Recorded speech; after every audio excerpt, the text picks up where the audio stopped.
از دیدن ما بیزار شدگی مرا میرنگ نمودی امی تباری بودم بیزارم خاطرسان میکنم که ما بیسواد نیستم تا بیسوادی که کامنتر نویسه امی یوتیوب ادپیسات داره ای کانالی ما ادپیسات که خوبتره. салом дӯстон, барои дастрас намудани доруҳо аз сайти софсавдору истифода баред. барои зиёд кардани мӯи сар ё зиёд кардани риш ё барои зиёд кардани қувваи мардинагӣ ё барои зиёд кардани вазни худ ё кам кардани вазни худ ба рақамҳои рӯи экран муроҷиат намоед. агар дорӯи харидорӣ кардаи шумо фоида нарасонад, аз номи юристиҷаи муроҷиат кун, возвратш мекунанд. доставка ба ҳама шаҳрҳои федератсияи Россия ва берун аз Россия дар муддати 2 рӯз карда мешавад. фурсатро аз даст маде.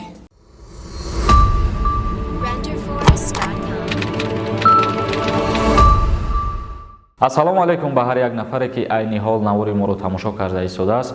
видеои имрӯзаи мо як камтар маълумот расонидан дар бораи як қонуни нав ба имзо расидан, яъне ки мутобиқи кодекси ҳуқуқвайронкунии маъмурӣ як камтар тағйир ва иловаҳо дар як модда ворид карда шуд, ки мо як чанд қапеш ба шумо хотиррасон карда будем ин қонуна, вале имрӯз ин қонун ба имзо расид.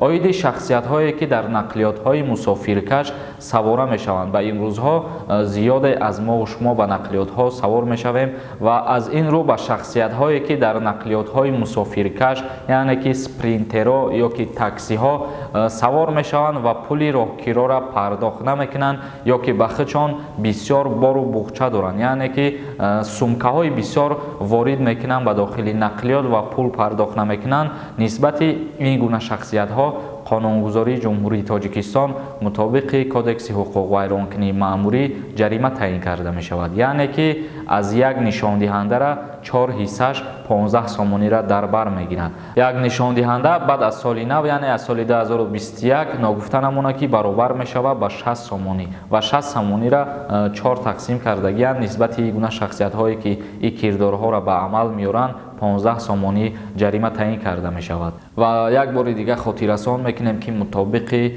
кодекси ҳуқуқвайронкунии маъмурӣ моддаи 295 замимаи 1 ҳамин ҳолате ки мо қайд кардем дохил мешавад. бародарони азиз, акнун мегзарем ба қисми хондани комментарияҳо ки ба мо саволҳо пешниҳод кардагиянд. ҳозир мехонем. ҷумъаназар бобоев нависад: салом бародар, ман як илтимос дорам. дар мавзӯи марзи байни Россия ва Тоҷикистон намешавад ки дар телевизион бо шахсони мутасаддӣ барнома тайёр кунанду ба мардум фаҳмонанд. бародари азиз, намедонам ин чиз аз ман вобастагӣ надорад. далер нависад: ма гражданини Россия согласия роӣ кунам факс хати не ки худам бирам Тоҷикистон омада метавонам падару модари ма. асос чӣ шида метавонад бародари азиз? та агар гражданство дошта бошӣ, албатта ки мешавад через факс роӣ кунӣ ҳамура ва падару модари та ба Россия бираванд. ва дар ҳолате ки та агар ба Тоҷикистонам биёӣ, вайҳо метавонанд ки дар ҳамун Россия боқӣ монанд. рафиева нависад: ассалому алайкум писари азизам, раҳмати калон ба он илму маърифататон. раҳмат бар падару модаратон барои тарбиятон. Тоҷикистон дертар рафта ба суди олӣ муроҷиат кунам, дер намешавад. раҳмати калон. ин апамон дирӯз як савол додагӣ буд, барои ҳамун савол шаки ҷавоб гардондем. нависад ки дертар ба ҷумҳурии Тоҷикистон биёму баъдан ба суди олӣ арзи шикоят кунам.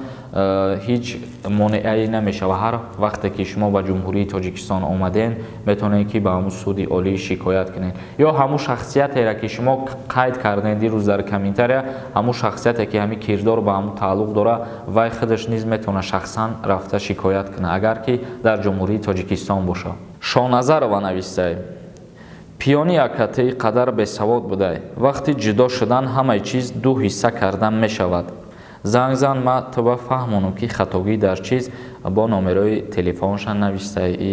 апамон апаен хоҳарен ё ки ягон бачаи хотиррасон мекунам ки ма бесавод нестам, та бесаводе ки комментарияро нависад. чунки дар моддае ки ма дирӯз дар барнома қайд кардам, чизе ки гуфтагия, ма ҳамун чиза таҳлил кардам ва дар иҷа бесавод ва пастмафкура будани худат худат нишон додӣ, шарм надошта бо рақамҳои телефон тамонаи дар иҷа. як бори дигар хоҳиш мекунам ки боби 7 моддаи 36 кодекси оилара будро бихон ва мумкин ки комментарията удалит кани худат ё изо бикаши ай комментарий нависагид ба суханои нависагид. ҳозир як бори дига ма таҳлил карда мегум моддаи 36 кодекси оилаи ҷумҳурии Тоҷикистон боби 7. дар ин модда дар бораи моликияти муштараки зану шавҳар омадагист. чунки дирӯз ба мо як нафар савол додагӣ буд, дар ҳамин бора тааллуқ дошт ва вобастагӣ дошт ки моликият баъд аз ҷудо шудан чӣ гуна тақсим мешавад. хушрӯтар дар ёдам нест, лекин дар ҳамуҷа ҳамчунон қайд кардагӣ буд дар комментария ки вай ба моликияти муштараки зану шавҳар дохил намешид ва ма дар уҷа мутобиқи кодекси оила моддаи 36 мисол овардам ва гуфтам ки ҳамин ҳолати шумо моликияти муштараки зан ва шавҳар ҳисоб намехӯрад. хоб бо диққат гӯш мекунем. ман моддаи 36 кодекси оиларо мехонам. моддаи 36 кодекси оила моликияти ҳар кадоме аз зану шавҳар.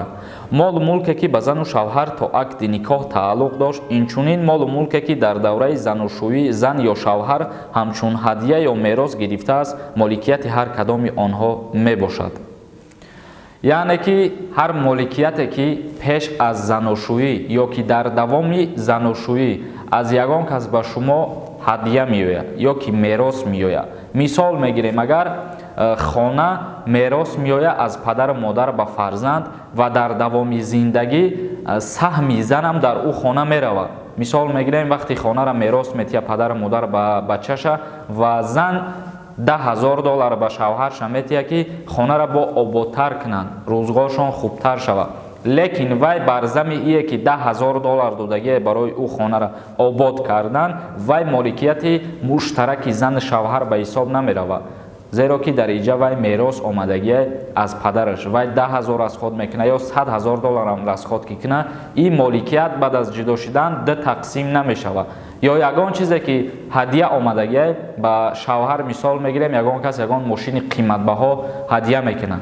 дар ҳолате ки зани шавҳар ҷудо мешаванд, ӯ мошин аз ҷониби суд фурӯхта ва пулаш ду тақсим карда намешавад, ё хона фурӯхта пулаш ду тақсим карда намешавад. ба ҳамин хотир қонунгузорӣ фаҳмондадиҳӣ дорад ва боз дорад нозукиҳо. ҳар як нозукиша бихонен ва баъд ухели комментария бинависен. муҳтарамен ё ки муҳтарамаен. вафо нависай. салом акасозӣ, илтимос саволомда ҷавоб те. номи ман Фирӯз. ман бо оилаам 3 моҳ зиндагӣ кардам. баъди тӯй дар хонаи падару модарам, лекин якдигар фаҳмӣ нашид, ҷудо шудем. загс надорем ҳозир. занам писарча таваллуд кардагия. алименда додагӣ нестай, то айдастам омадана ёрдамаш кадестам. лекин ӯ мега ки хона бите. ай адвокат пурсидам, ӯ гуфт ҳақ надора хонада. агар 6 моҳ зиндагӣ мекард, маскуни хона мекард. ҳозир наметона. занам мара суда додааст. суд фарёдам кард, мега барои кӯдакат хона бите. хона ба номи биби май.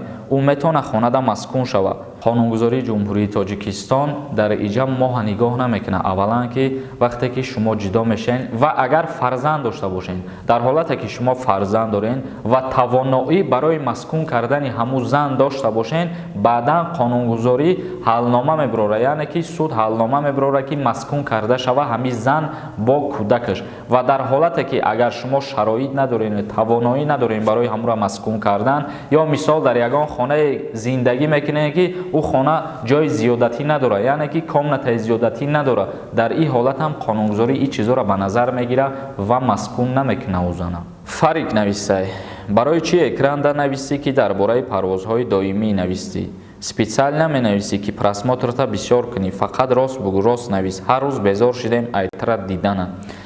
бародари азиз, аввалан ки ма дар ҳамун маврид гап задагием, суҳбат кардагием ва ҳар чизеро ки ма дар бораш гап задагием, ман ҳақ ва ҳуқуқ дорам ки ӯро бигирам, номи видео мамонам ё ки номи сурат мамонам ё ки номи ягон рекламаи дигаре ки ман нисбати ҳамин видеом мекунам. ва дар бораи ки ту аз дидани ман безор шудагӣ, мара майранг намуди ҳамин табори одам безорам.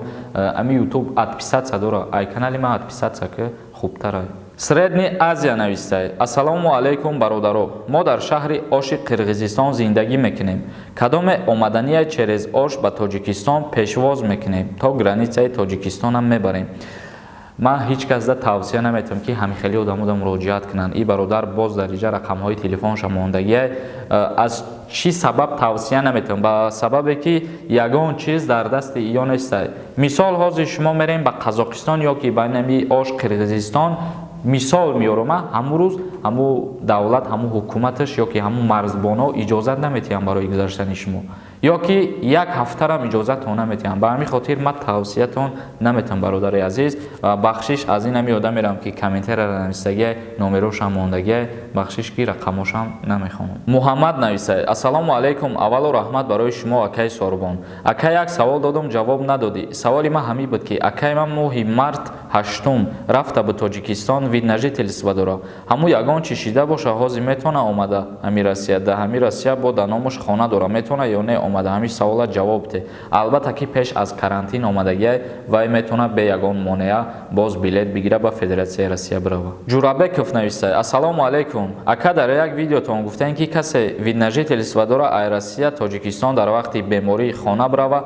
аннулировать мекунанд вид на жительствоша. Ҳамира хубтар мефаҳмодед. Ман вид на жительство дорам, зан дорам, Россия хона бирам, аннулировать мекунанд вида. Раҳмат пешакӣ. Бародари азиз, дар ҳолате ки аннулировать мекунанд ва запрет мемонанд рафтани шуморо, и дар ҳолате мешавад ки агар маҳдудиятҳо сахт ҷорӣ бошанд, вале айни ҳол маҳдудиятҳо нест. Дар Федератсияи Россия шахсиятҳое ки вид на жительство доранд метавонанд ки ба Тоҷикистон биёянд ва боз метавонанд бозгашт кунанд. Дар ҳолате ки ҳукумати Россия маҳдудият ҷорӣ мекунад дар кишвари худаш ва намемона ки ҳеҷ як шаҳрвандаш аз Россия берун бирояд, дар ин ҳолат шумо агар ҳамин қонунро риоя накунед, дар ин ҳолат аннулировать карда мешавад ҳуҷҷатҳои шумо. Ва боз дар як ҳолати дигар мешавад ки шумо бе ҳуҷҷатгузорӣ гаштугузор кардагед то даме ки ҳукумати Россия худаш иҷозат дод барои беҳуҷҷат гаштугузор кардана. Дар ин ҳолат ҳам мумкине ки вақти шумо меоянд, шумода запрет монанд. тамошобинони азиз, видеоро ҷамъбаст мекунем. Ягон саволи дигар боша дар Инстаграм саволҳои худтонро метавонед роӣ кунед, ёки дар поёни ҳамин видео комментарияда бинависед ва узр мепурсам аз ӯ бародарое ки ба саволҳои худшон ҷавоб нагирифтанд, ёки боз саволҳои такрориро ҷавоб додем, ӯвода нофор боша, узр мепурсам, чунки бисёри нафарҳо хоҳиш мекунанд ки мо дар ин бора суҳбат бигзаронем ва барои анами суханҳои қабеҳи ки менависанд дар комментарияҳо ҳолатҳое мешавад ки ман ҳамун комментарияҳоро баъзеҳошам мехонам барое ки тасдиқ кунам. Мисол, ҳамун як духтар навистае ки аз рӯи бесаводӣ ту дигар чӣ фаҳмондӣ ва ман хостам ки ҳамуро аз рӯи қонун, аз рӯи кодекс бифаҳмонам ки кодекс чӣ гуфтагиае, қонунгузорӣ чӣ гуфтагиае ва каседа ки ихели суханҳои ноҷои марам агар нафора, аз ӯворам узр мепурсам ва хоҳиш мекунам ки мара туғрӣ бифаҳмем, барое ки мо ҳамин қадар осон ва сода мекунем ба мардум мефаҳмонем, лек бар зами ҳамӣ бо ҳастанд нафарое ки норозигӣ баён мекунанд. Ман намедонам аз чӣ сабаб боша ё ки чӣ зарари мо ба ҳамин одамо расида боша ва касе ки моро дуруст мефаҳмаву дастгирӣ мекунад, ҳазор раҳмат, мо баҳри шумо ҳаракат мекунем. Худованд ҳамаи мо шуморо нигаҳбон бошад.